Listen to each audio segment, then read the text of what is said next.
The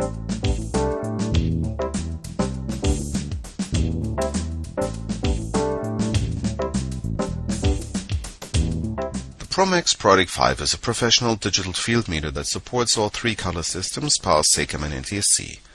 It allows you to work with digital TV and radio signals, broadcast in DVB-T, co-FDM, DVB-S QPSK and DVB-C QAM. It lets you measure signal power, carrier to noise, BER and MER. All data that has been collected can be stored using the data logger function to be used for further reference.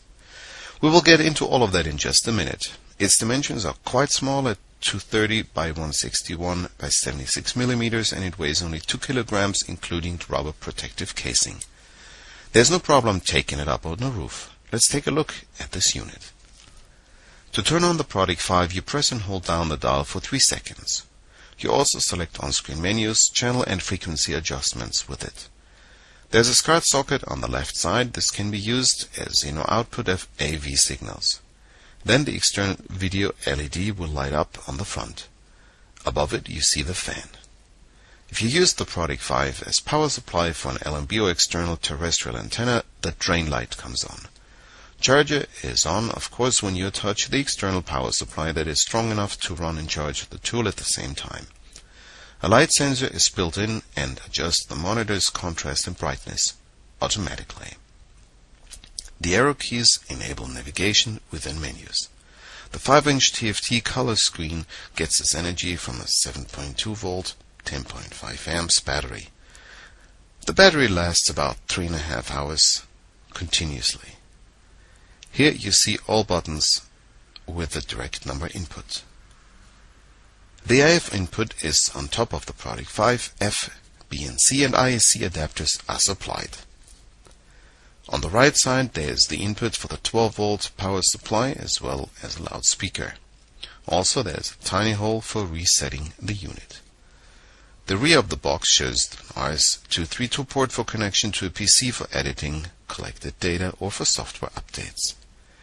We will start off with measurements in the DVB-S standard. But before we can do that, we need to take a look at the basic configuration. This is what it looks like. Choose one of 7 languages, beep on off, background color in orange or green. Contrast for the display can be done automatically by the light sensor.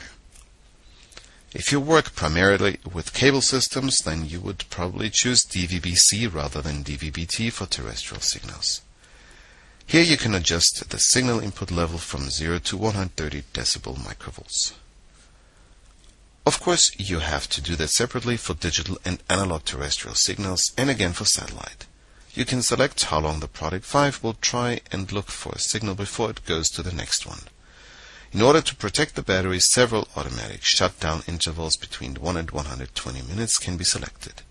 Choose here if you want to do measurements in decibel microvolts, decibel millivolts or decibel milliwatts. C2N measurements can be manually set to the frequency of the signal you want to test. Now we have to install a satellite dish. The field meter gives a quick spectrum and shows you graphically together with the sound. The higher the sound, the better the signal. Before we can measure, we need to go to the satellite configuration. Some channel sets, pre-programmed channel settings, like for the Astro satellites at 28 and 19 degrees east, as well for Hotbird, high and low band are included. As signal source, you can choose DVB-S or analog. All color systems are supported by the Product 5, be it power, SACAM or NTSC at 50 or 60 Hz. Channel width, FEC, and symbol rates can be adjusted among other parameters. Oscillator frequencies are freely selectable. DISIC 1.2 is also supported and can be selected by pushing only one button.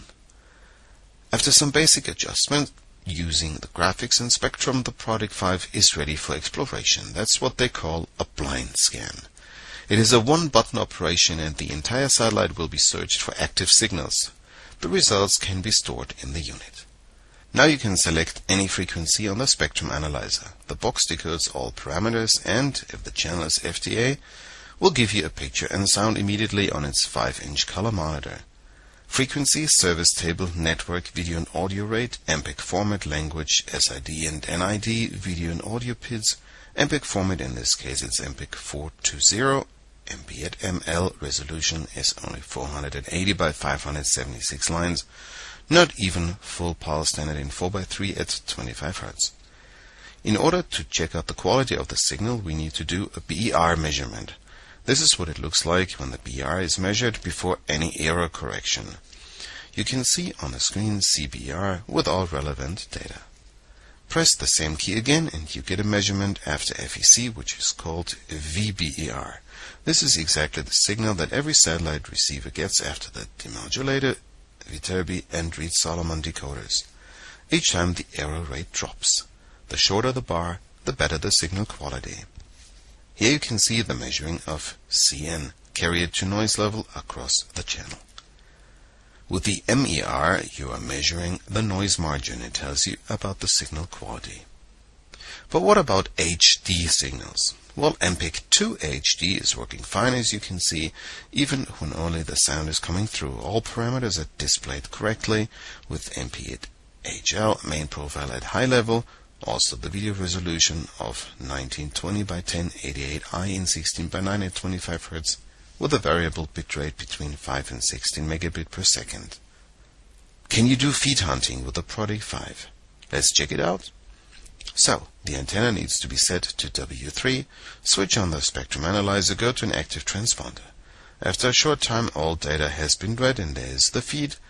The sound is here, but in MPEG 422 the picture stays black. Each minute a new feed. And you can see why the EBU has such excellent picture quality. Video is broadcast at 10 MB per second. The sound has the right to be called audio at a rate of 384 kilobit per second. The Product 5 can also detect and display terrestrial DVB-T and cable DVB-C signals next to DVB-S. One push on the Explorer function and all signals between channels 2 and 69, including all cable channels, are searched. It is not important whether these signals are digital or analog within the spectrum. Everything is scanned and stored in the box so that you can use them as reference for later comparison. As soon as the scan is over, access to all channels is immediately possible. When choosing a DVB-T multiplex, you need to wait until the digital data has been read completely, of course. The analog picture appears instantly. Now for the measurements of terrestrial signals. In DVB-T, a co-FDM measuring looks like this. On channel 10, there's a CBER with more than 2.1 errors in 1000. VBR is also not looking too hot with 8 wrong bits of 10,000. Finally, there's a C2N of around 29.3 decibels. Similar is what you do with an analog picture. On channel 49 at the frequency of 695.25 MHz, there's the Austrian ORF1 channel transmitting in PAL BG at 50 Hz. C2N is around 50 dB, V2A is at 18.6 dB, and we have a level of close to 90 decibel microvolts. Video text for station ID does not exist. A very useful and interesting feature is the data logger function. The Product 5 will measure automatically all relevant data, analog and digital. After they have been stored, you can use this data, go to a different tab and do the same measurement again. At the end of the day, you will have a nice database to check all data and log of what you have done so far. The Promax Product 5 is a lightweight measuring tool that can be compared to units that cost almost double as much. It offers a variety of functions. A professional antenna installer will need to measure between 47 to 862 and 950 to 2400 MHz. Terrestrial measurements in co-FDM cable systems in 64 QAM and satellite QPSK are all possible. A one-button feature will start a complete scan of any spectrum. An evaluation of the collected data can be done. A function with the included software. This data can be uploaded to a PC. Yes, there are some things the Product 5 cannot do. It does not recognize DVB-S2 signals correctly. They are considered to be analog. The built-in tuner can simply not handle that. Also, since there is no CI slot for any module, no pay TV programs can be descrambled. MPEG 422 is displayed correctly, it's FTA, but only sound is available. Only an analog signal picture cannot be displayed on the TV monitor. Terrestrial pictures as well as all digital signals are displayed. There's an RS-232 serial port for connection to a PC, but you will need to get an adapter from USB to serial since most modern computers don't have it anymore. Furthermore, the menu signal coming from the SCART socket is in NTSC, so that a beamer or multi-standard TV is needed for presentation. Video, text and RDS for radio is not available. DAB signals can be measured, but not decoded. After talking to Promax, they promised to work on new software to ensure the offset channel handling in some German cable systems. Help and more information is available at www.servicecentererik.de. Furthermore, please go to the international site www.promax.es.